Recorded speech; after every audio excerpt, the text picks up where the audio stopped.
Welcome to the Modern Mexico Podcast. I'm your host, Nathaniel Parish. On today's episode of the podcast, we're talking about the lasting legacy of Mexico's most notorious drug trafficker, Joaquin Guzman, a man better known for his alias, El Chapo. In 2019, El Chapo was sentenced to life in prison in the U.S., but the Sinaloa cartel that he ran has continued to operate in El Chapo's home state. One of the most high-profile incidents that has occurred in the post-Chapo era in Sinaloa was an explosion of violence on October 17, 2019, when Mexican security forces tried to detain El Chapo's son, Ovidio. PBS News covered the incident shortly after it occurred. The Mexican state of Sinaloa erupted into violence. The descent into chaos played out on social media. A phalanx of Mexican security forces deployed to a neighborhood controlled by the powerful, locally based drug cartel and capture their target, Ovidio Guzman Lopez, who now runs the family business built by his father, known as El Chapo, Mexico's most infamous drug lord, now in a U.S. prison. But then the cartel called in the cavalry, with music blaring and phones filming. Gunmen with machine guns and rocket-propelled grenades raced to the rescue. They deployed a .50 caliber machine gun that's so heavy it's attached to the back of a truck. And the mayhem began. For more than 4 hours, cartel militia members and Mexican soldiers fought in the streets and paralyzed Culiacan. The violence left vehicles burning and dead bodies in the middle of the city in the middle of the day. For residents, it was absolutely terrifying. They fled for their lives, this woman carrying her baby in her arms. And on a nearby road, a father shields his daughter. "Daddy, can we get up?" she asks. No, mi amor. "No, my love," he says. En el suelo. This level of violence is stunning, even in a country known for violence. And it's never happened in this city. Here in the capital of Sinaloa State, the Sinaloa cartel, long led by El Chapo, even when on the run from Mexican and U.S. authorities, controlled the city and kept the peace. Today, we're speaking with Noah Hurowitz, the author of the book El Chapo, the untold story of the world's most infamous drug lord. Hi, Noah. Welcome to the podcast. Hey, thanks so much for having me on. So, I'd like to start things off by asking, what's one word that you'd pick to describe El Chapo's secret to success? I think if you could use one word, it would be impunity.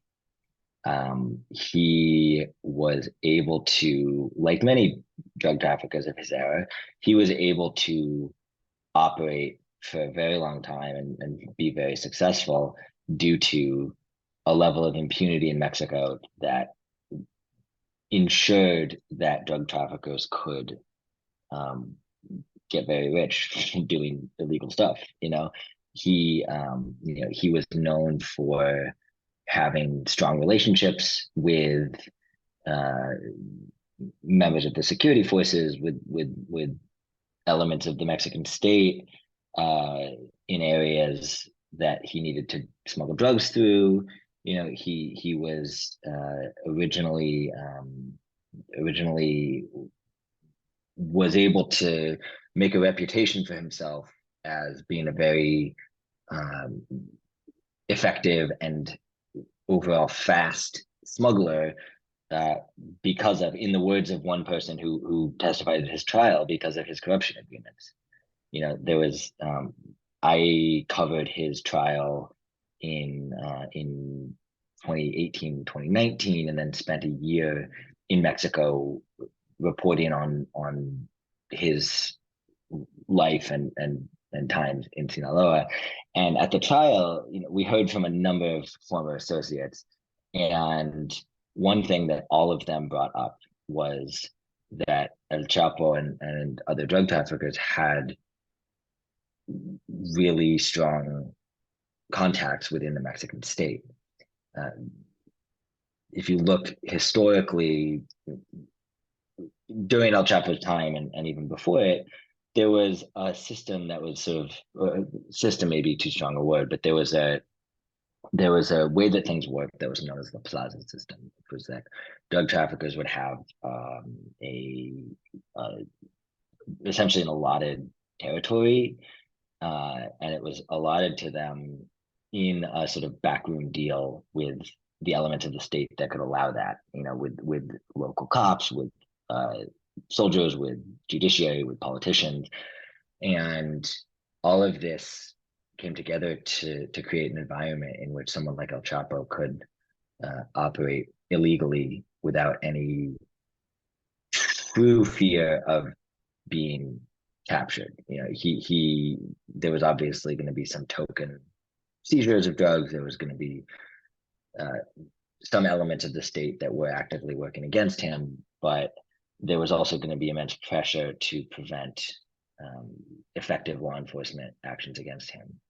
And I think this gets into the way that I think that this undercuts a lot of the way in which El Chapo is seen in popular media, because he's often like he and other drug traffickers are likened to these kind of outlaw figures. In Sinaloa, where El Chapo is from, he's often associated with this this semi-mythical bandit named Jesus Malverde, who was this sort of Robin Hood figure from turn of the century Sinaloa, who fought against the dictatorship pre-revolution. And if you go to there's a shrine for Jesus Malverde in Culiacan, where there are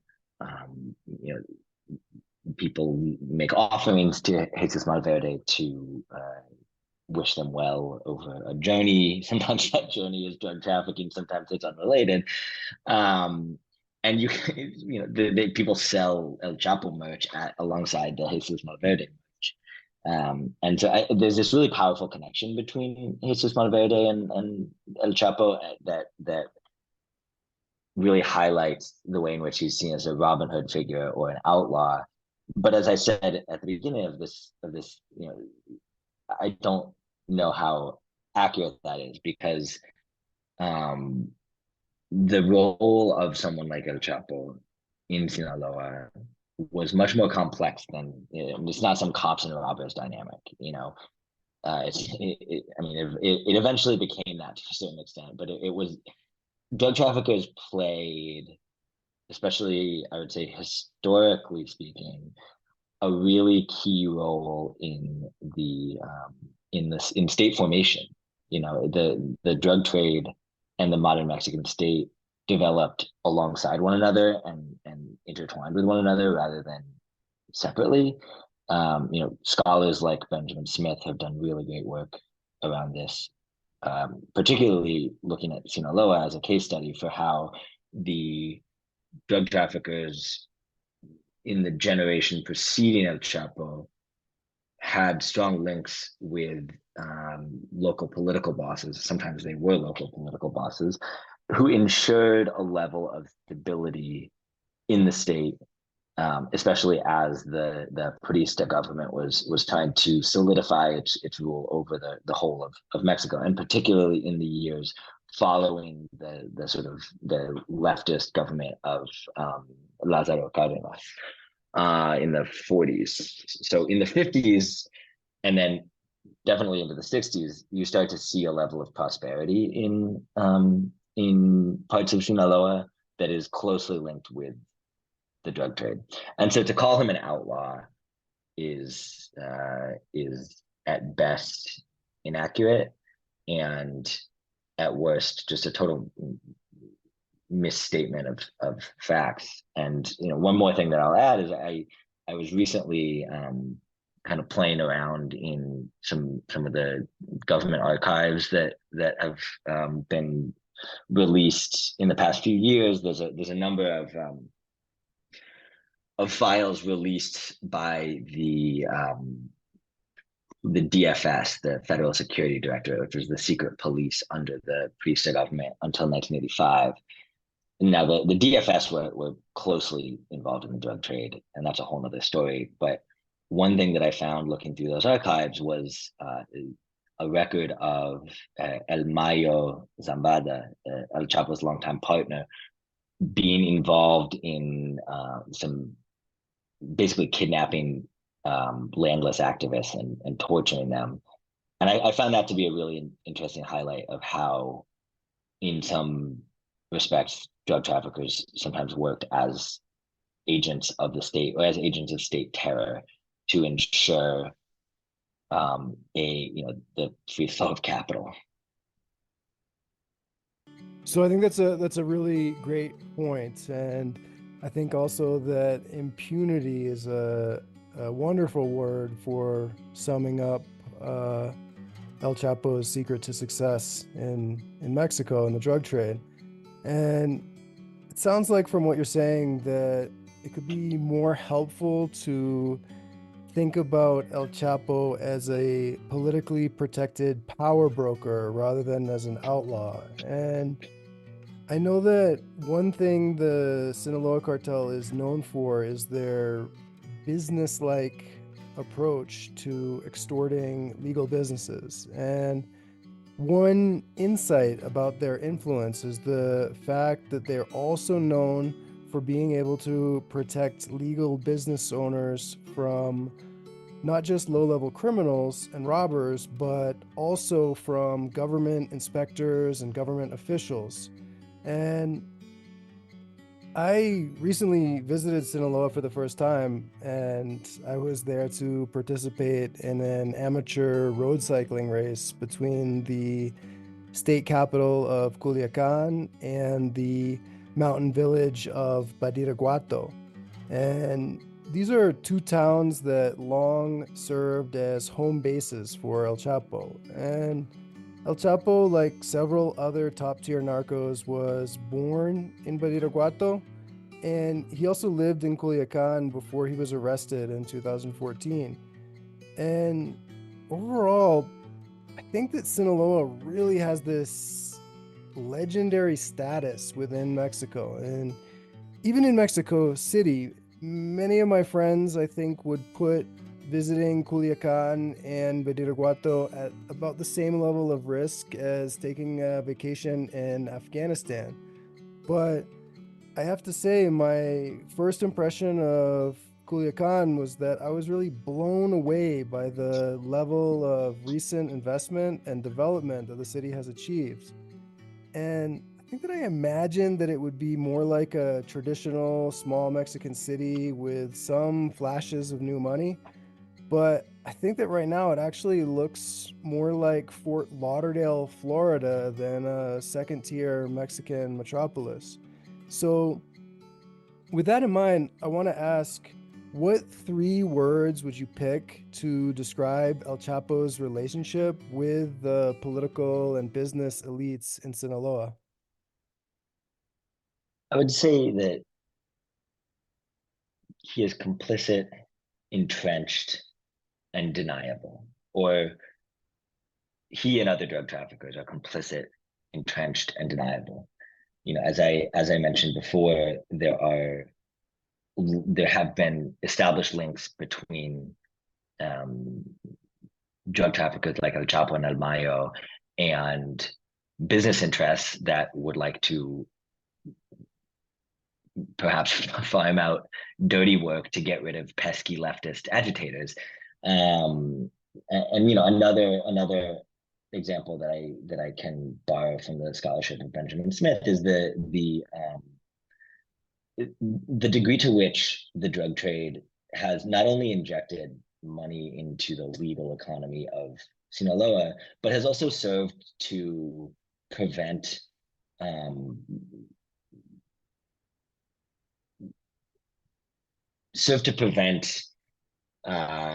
collective action that you see in other areas of Mexico that that had a large peasant base but were poorer. In the mountains of Sinaloa, for generations, the marijuana and opium trades were a way of providing higher wages to peasants than they might have gotten in legal cash crops. And what does that do? That, in Marxist terms, that prevents the contradictions of capitalism from being heightened.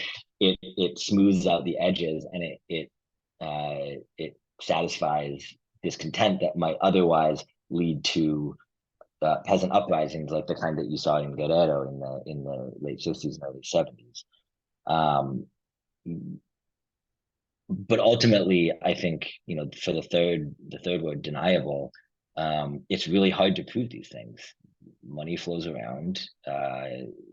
Culiacan, as you say, is a really fascinating place. They have there's a James Turrell exhibit in the Botanical Garden. There's a really modern shopping mall. There's all kinds of businesses. It's a city where there's a lot of money. And some of that comes from selling tomatoes, and I think some of that comes from people selling, opium, marijuana, and now fentanyl, and injecting that into the local economy. But it is deniable because it's really hard to prove that. And you see every so often the U.S. Releases what's known as the OFAC list, which is basically sanctions on businesses that are connected to terrorists or organized crime. And you can peruse the OFAC list and see any number of businesses in Culiacan that have been listed as connected to the drug trade. But it's just it's just hinting at the scale of the issue. But again, it is really hard to prove. And unfortunately, Mexico is a country where there's a tremendous amount of violence against journalists, which makes it that much harder to prove, especially the local journalists, who I think are more likely to report on the direct ties between the drug trade and local business. And that's what makes it so dangerous for local journalists. Whereas when I was there, I was doing more of a historical work, and that wasn't necessarily threatening anyone's bottom line, because it's really hard. It takes a lot of digging to connect, to prove those kinds of connections. And so it even if you arrest someone like El Chapo, you don't get to the people who are laundering his money. You don't get to the people who are benefiting from that illicit economy as easily. So when we think about this very complicated relationship that El Chapo had with the political and business elites in Sinaloa, you picked the words complicit, deniable, and entrenched to describe that relationship. And I have a little anecdote that I think might support those words. When I was in Culiacan, I visited the city's most exclusive cemetery, the Jardines del Umaya. And something that really stands out is that both powerful narcos and local elite business owners are buried there. And the families have built these incredibly ornate shrines, which cost hundreds of thousands of dollars. And some have Roman columns and look like mini Ivy League university buildings, and others are hyper modern and made from glass and steel. And when you're actually inside the cemetery, you might see well-dressed, wealthy locals who are visiting the graves of their deceased family members. And when I was there, I thought you really couldn't tell who is a narco and who is an empresario. And I think that overlap there is a very important factor to think about. And as you mentioned, Sinaloa really has this legendary status as a narco state in Mexico, but something that I think is really interesting is that we don't see the well-armed cartel gunmen that exist in Sinaloa diversifying out into disrupting legal businesses such as tomato exporters by hijacking cargo trucks, something that is a major problem in many other states in the country.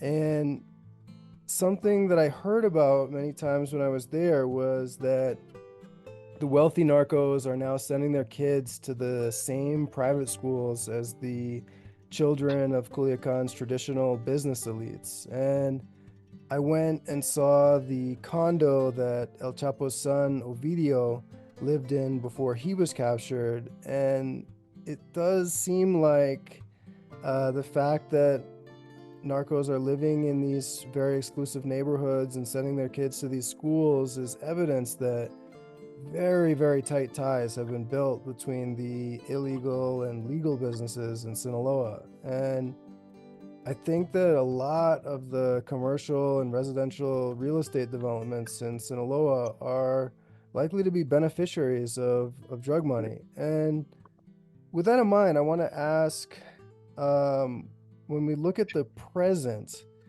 what has the impact of El Chapo's arrest and incarceration had on the Sinaloa cartel's operations? Overall, it is likely that the arrest and extradition of El Chapo has led to less stability in the state. That was certainly the case in the immediate aftermath of his extradition in early 2017, when violence broke out between the faction run by El Chapo's son, Los Chapitos, and this former lieutenant of El Chapo, whose name is Damaso Lopez. In 2017, a few months after that, after El Chapo was finally extradited to the States, violence broke out in Culiacan between those two factions. A lot of, it was reminiscent of some of the infighting that you saw in 2008, 2009, 2010, when El Chapo and the Beltran Leyva brothers had their final falling out. And that is something that you typically see with the pursuit of the so-called kingpin strategy. You lop off the head of a snake and more snakes pop up. There's less control overall. I will say though that to a certain extent, following that outbreak of violence, Los Chapitos won. Damaso Lopez was arrested. Damaso Lopez's son turned himself into U.S. custody at the border, and things got a little bit more normal. I started this in Sinaloa in 2019, and there were occasional, sometimes it would get a little more hot, sometimes there would be a little bit more violence, but it was generally a lot more stable. And what I think that points to is that ultimately the impact of the elimination of a sort of top figure like El Chapo isn't always going to have a long-lasting effect on the local black market, because there's other people willing to step into the breach.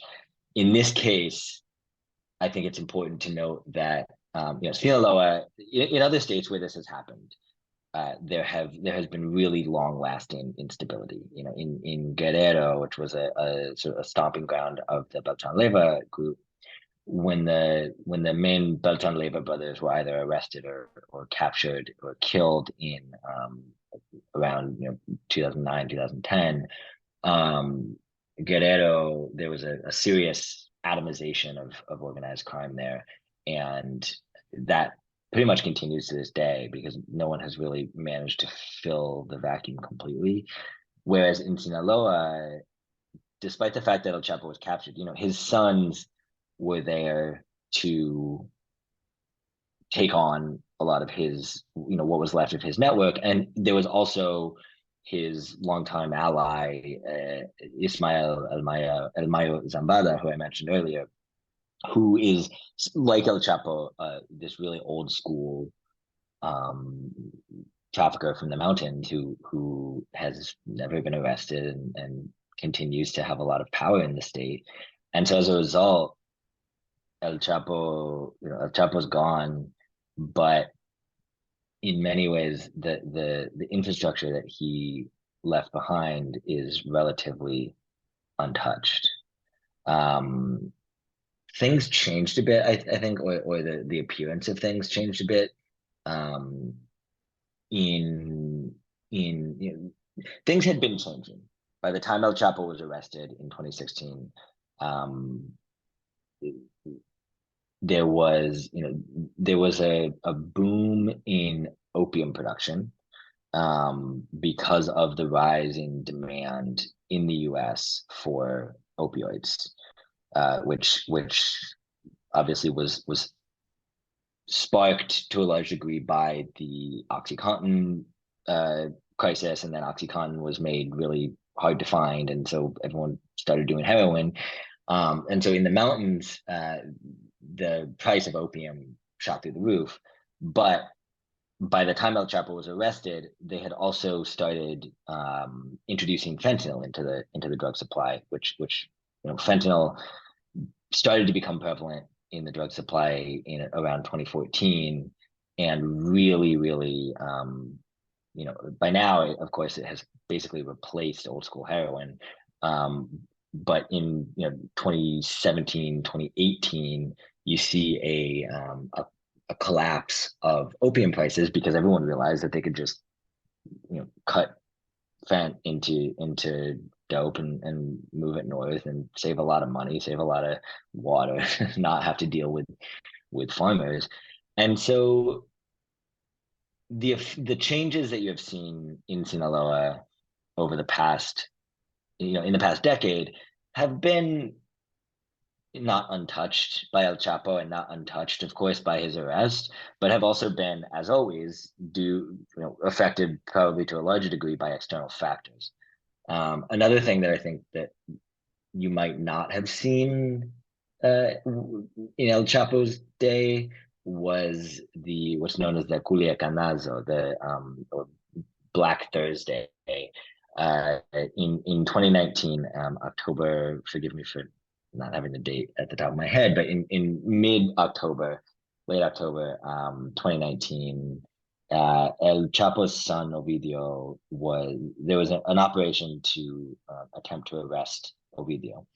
And as anyone who watches Mexico or lives in Mexico will know, it didn't go as planned, right? They managed to capture Ovidio, as you said, in this very fancy condo in a very fancy neighborhood in Culiacan. And then the city just erupted. Gunmen flooded in from the surrounding areas, or just materialized from the neighborhoods where they were hanging out. People were burning buses. People were burning tires. They were engaged in running gun battles with security forces, and the whole city was locked down basically until they agreed to let Ovidio go.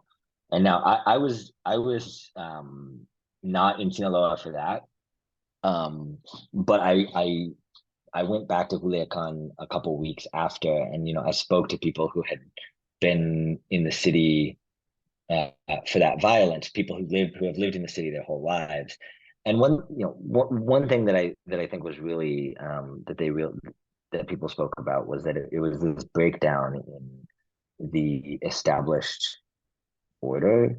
Culiacan is a city that is affected by so-called narco violence. It just is. People find ways of navigating that in their day-to-day lives. One student who I spoke to said that he doesn't honk at people in traffic because you never know who's going to have a gun. People find ways to go about their daily lives and either ignore or tune out this underworld that is existing around them. And that was a day where that was not possible. There was essentially an outbreak of urban warfare. And that was something too that, I've spoken to a lot of DEA agents who were working on the operation to arrest El Chapo in 2014 and in 2016. And they were all, one thing that they all said was that they were very fearful, or very mindful of the threat that if they did capture El Chapo, that the city would break out in this kind of uprising, this organized attempt to prevent the arrest and extradition of their leader. And you didn't see that in 2014, and you didn't see that in 2016 when he was rearrested in outside of Los Mochis, which is a town in northern Sinaloa. Um, why it didn't happen, it's hard to speculate. But one thing that people have said to me in the past is that wasn't El Chapo's style. He wasn't willing to do that kind of large scale violence. Whereas Los Chapitos, his sons, are of a different generation, and so I think in terms of what has changed since El Chapo's arrest. Yes, El Mayo is still very powerful, but there's also a different generation in charge, and it's a generation that was raised amid the paramilitarism of the 21st century drug trade in Mexico that sees that as an acceptable tactic, and that El Chapo he did have some turn toward paramilitarism. He did recruit ex special forces soldiers, like in the pattern that was laid out originally by Los Zetas. But for whatever reason, he was not willing to go to those lengths to stay free, and his sons were. So I think that from what you're saying, it sounds like maybe one of the best ways to sum up the new chapter in Sinaloa after El Chapo's capture is to say that we're now seeing the chapter of history where the Sinaloa cartel is run by El Chapo's sons. And for me, the biggest standout day in this new era has to be the Culiacanazo, which you mentioned, and the video footage that I watched was absolutely shocking. And I just think that visually, the scene of these heavily armed gunmen in civilian clothes running around the city, shooting at soldiers, detaining or kidnapping soldiers, and there were even some cartel gunmen who were riding around in the back of a dump truck that had a 50 caliber machine gun mounted in the back. And I think that just visually that scene highlighted the fact that the Sinaloa cartel is basically a private army. And as you mentioned, over the past 2 decades, we've seen in Mexico this pattern where high profile captures of cartel capos often catalyze a new era of violence and infighting. But something that I found to be surprising, that I don't think is part of the general discourse in Mexico, is that we've actually seen a drop in homicides over the past few years in Sinaloa since El Chapo's capture and extradition.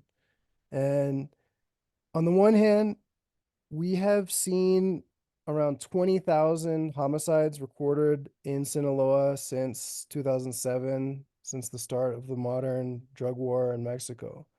But I looked it up, and the total number of homicides that were recorded in Sinaloa in 2023 was more than 75% lower than the total from 2010, which was the worst year for violence in Sinaloa in the past 2 decades. But I think it's really important to state that the Sinaloa cartel continues to operate, and the decrease in violence is absolutely not an indicator that the organized crime groups in Sinaloa have in any way lost power. And we know that the Sinaloa cartel continues to control an entire army of sicarios. And something that's really interesting to me is I know that there's this legend in Mexico that the Sinaloa cartel doesn't mess with ordinary people. And maybe it's true that there is some evidence that might support this Robin Hood type myth about El Chapo.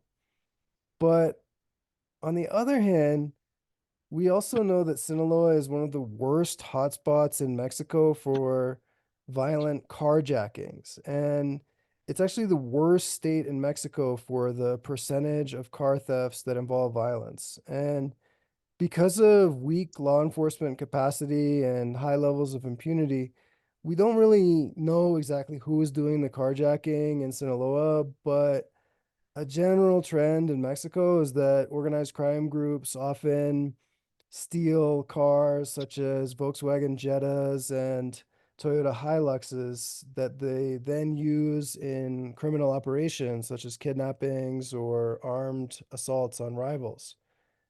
So, for many of Sinaloa's large group of legal business owners, it seems like the narcos are somewhat uncomfortable neighbors.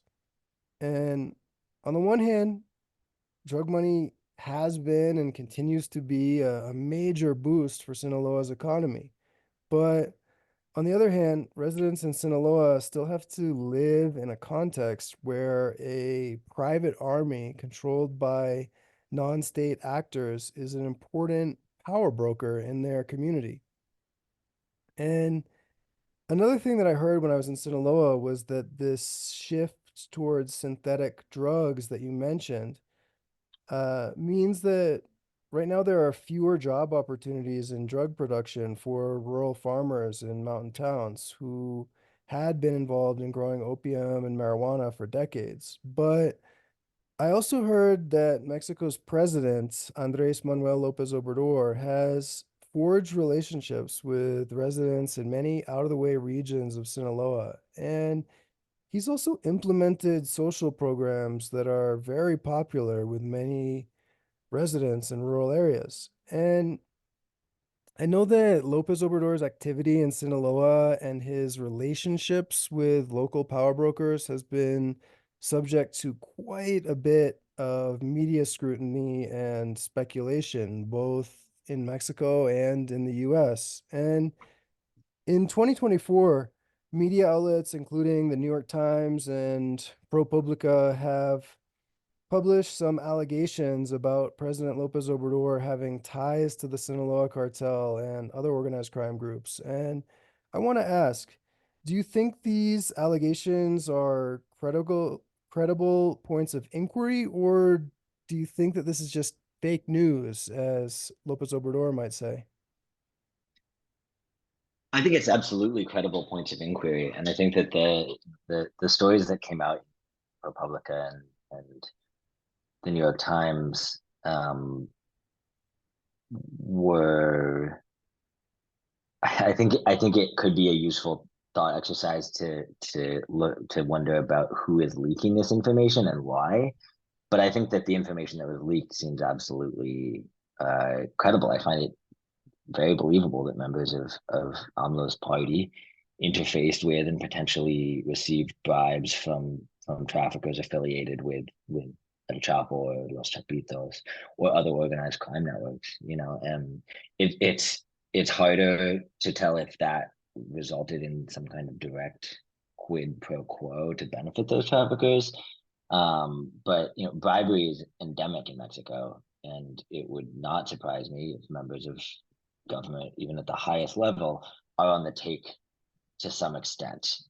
Um, it when I say bribery is endemic in Mexico, I think it's also really important to look at the local level. It's really flashy to say the president of Mexico would be bribed El Chapo, but I think that where that bribery is most effective is locally, and in systems like, say, the prison system, which obviously has benefited El Chapo over the years. He has escaped from prison twice. He was in prison in the 90s. He escaped in 2001 to avoid extradition to the U.S. And then he was arrested again in 2014, and he escaped again in 2015. And that doesn't happen without some level of complicity. That doesn't happen without being able to, first of all, have the run of the place. When El Chapo was in prison in the 90s, and again when he was in prison in 2014, 2015, he had a lot of perks that ordinary prisoners might not have, and certainly wouldn't have, and he certainly doesn't have in the U.S. now, and that's as a result of the ability to bribe prison officials. When I was reporting on El Chapo in 2019, I visited someone who was in a prison in northern Mexico, and it was a really illuminating glimpse into how bribery worked at that scale. I remember. I mean, first of all, I had to bribe the guard just to get in. It wasn't a huge bribe, but it was like he was like, if you could give me a couple besitos. But once I was inside, the guy who I was there to see was running things. He had a pretty nice setup. He had guys working for him. He had essentially the run of the cell block, and he had in his cell he had a queen size bed and an air conditioning. He had a flat screen TV. It was a glimpse into the way that El Chapo lived when he was in prison. And I think I will always be more interested in these local effects. And I think that that is where it really benefits drug traffickers directly. Now, one thing I want to say about AMLO and his recent history in Sinaloa, as you mentioned, he has visited Sinaloa a number of times. He visited La Tuna, El Chapo's hometown, which is up. You mentioned biking up from Culiacan to Badiraguato. La Tuna is a few hours farther down the road, and to get there, you have to go through a number of checkpoints manned by I don't like to use the word cartel, but by gunmen working for lack of a better word, cartel checkpoints. And one issue that was really that was brought up to me when I visited La Tuna a couple times in 2019 was that there was this road that was being built that was going to connect these mountainous regions of Sinaloa with Durango and points northeast. And there was a lot of frustration in La Tuna around the time that I was there, because things were moving really slowly, and also because the local government had failed to compensate local landowners who had given parts of their land for the construction of the road. I first visited La Tuna in April of 2019, and actually my host in the town spoke about this and showed me a letter that he had drafted to the then newly elected president AMLO, saying, I think you're different. I think that that you'll hear my complaints. And he, as far as I can tell, El Chapo did. AMLO did listen to his complaints. He visited La Tuna. He spoke with El Chapo's mom, and my understanding is that construction on the road accelerated. Now, this is an issue that was near and dear to locals, that was also near and dear, I'm sure, to drug traffickers, because better infrastructure means easier to move drugs to other areas of the country. But the thing is that, did AMLO push that construction forward as a quid pro quo? I guess it's possible. But that was, as I said, also a direct request of the rural campesinos in the area who he had promised to help during his presidential campaign. El Chapo, I'm sorry that I keep saying this. When I think about Latino, I'd say El Chapo. AMLO received a lot of flack for his visit to Latina. And so you can ask, was it politically smart of him to hang around Latina like that? I don't think so, if only because it opened him up to that kind of criticism, unless, of course, it was an intentional thumb in the eye of the DEA, which it probably was. But was that evidence of him being in the pocket of El Mayo or Los Chapitos? I don't think so. So I would say that I find the reports believable. I'm suspicious of the motives of whoever leaked that information. I'm not suspicious of the reporters who did it. I know some of them. I have reported on these issues as well, and I think that it's absolutely a legitimate line of inquiry.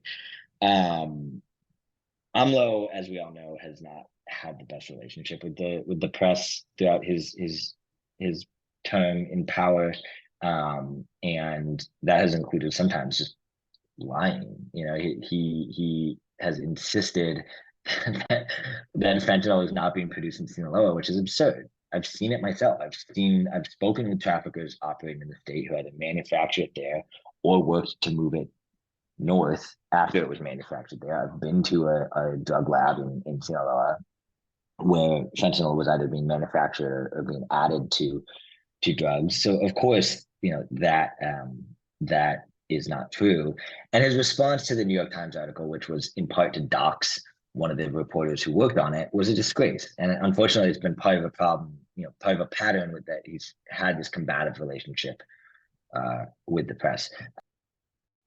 So this year, AMLO is going to finish his 6-year term in office, but I think that historians and journalists are going to continue to investigate any and all allegations about ties between his government and the Sinaloa cartel. So this year, AMLO's response to allegations about some type of improper relationship there has been to go absolutely ballistic and to use his morning Mañanera press conference to attack the U.S. and attack the journalists and very angrily respond to any type of allegation that he has an improper relationship with the Sinaloa cartel. But soon he'll be out of office and he doesn't get the final word. So I think that both journalists in Sinaloa and in Mexico City and also in the US are going to keep investigating and writing about this topic. So, over the next 5 to 10 years, more information will come out and, we'll have to keep waiting and watching what new information we hear about. But I do think it's pretty remarkable that so many years after El Chapo was captured in Sinaloa, we're still talking about his ongoing impact in Mexico. And with that in mind, I want to close by asking, what's one word you would pick to describe El Chapo's lasting legacy in Sinaloa? I would say nostalgia. The period in which he held power in Sinaloa and beyond was one of economic development, both in the lowland areas where legal agriculture is a major economic powerhouse, and in the mountains where marijuana and opium, or amapola as it's referred to there, long provided a relatively stable income to anyone who chose to work in that sector. While much of that legal economic development continues, though, particularly in and around Culiacan, communities in the mountains have been suffering for years amid a collapse in the wholesale price of illicit cash crops, particularly opium, but also marijuana, because the illegal market for marijuana has, to a large extent, collapsed. As a result, there's a lot of joblessness in the mountains. There's a lot of migration to Culiacan. In my final trip to Sinaloa in 2019, I spoke with a family of displaced people who were living in this makeshift shanty town next to a garbage dump, and they had been displaced by violence in the mountains and also by lack of jobs. and they spoke longingly of their life in the mountains, and many people who I spoke to spoke with a certain longing and a certain nostalgia about El Chapo as, being, as I said, this previous generation, this old school guy from the mountains who treated people right. I see his role in Sinaloa differently. Obviously, I'm very critical of the. I'm not critical necessarily of that, like the nostalgia that people hold in Sinaloa for him, more of the way in which popular culture has made him out to be more of an outlaw and less of a power broker. Um, so it's not really my place to say whether that nostalgia is warranted or not. But I think that that is the overwhelming sentiment toward El Chapo, is that, hey, things weren't so bad when he was around. So that's very interesting. You picked the word nostalgia to talk about El Chapo's lasting legacy in Sinaloa. And one thing that I heard about in Sinaloa is this theory that Lopez Obrador has in many ways replaced El Chapo as the father figure of the forgotten corners of the state's mountain towns. And as you mentioned, Lopez Obrador visited El Chapo's hometown on several occasions, and he even met with El Chapo's mother. And he was able to navigate the state and even pass through some narco checkpoints while traveling. But over the last few years, he's also helped lead an effort to introduce new social programs in Sinaloa. And many people, even in Mexico City, might find it surprising that local leaders in Badiraguato are now working to rebrand the town as a tourist attraction. And Badiraguato now has a giant statue of San Judas de Tadeo, a saint who's popular with Mexico's narcos and sicarios. And I actually heard that officials in Badiraguato are thinking about building some kind of narco museum to attract tourists. But at the same time, the US State Department still advises US citizens not to visit Sinaloa due to ongoing risks related to crime and the presence of powerful organized crime groups. So the fact that El Chapo has become a tourist attraction in Badiraguato, but many potential tourists might still choose to avoid visiting Badiraguato because of ongoing concerns about security problems, might help to illustrate El Chapo's complicated legacy in Sinaloa. And I think that El Chapo's double-edged impact is also felt more widely in Mexico, and at the global level, his reputation is complex. On the one hand, El Chapo and the organization he created are responsible for hundreds of thousands of deaths on both sides of the border. When we tally up the opiate overdoses caused by Sinaloa and fentanyl and the organized crime related murders in Mexico. But over the past few years, we've seen this huge growth in cash transfers from the US to Mexico.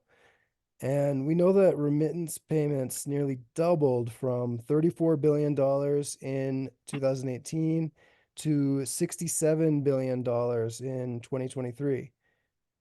And it's very likely that this surge in remittance payments is partially driven by drug cartels moving money back from the US into Mexico. So I think that this surge of remittance income is also part of El Chapo's legacy. And I think that specifically when we talk about Sinaloa, we see that El Chapo's drug money has been a tremendous catalyst for economic development in the state. But mostly what I heard when talking to people in Sinaloa was people expressing either neutral or positive views about El Chapo.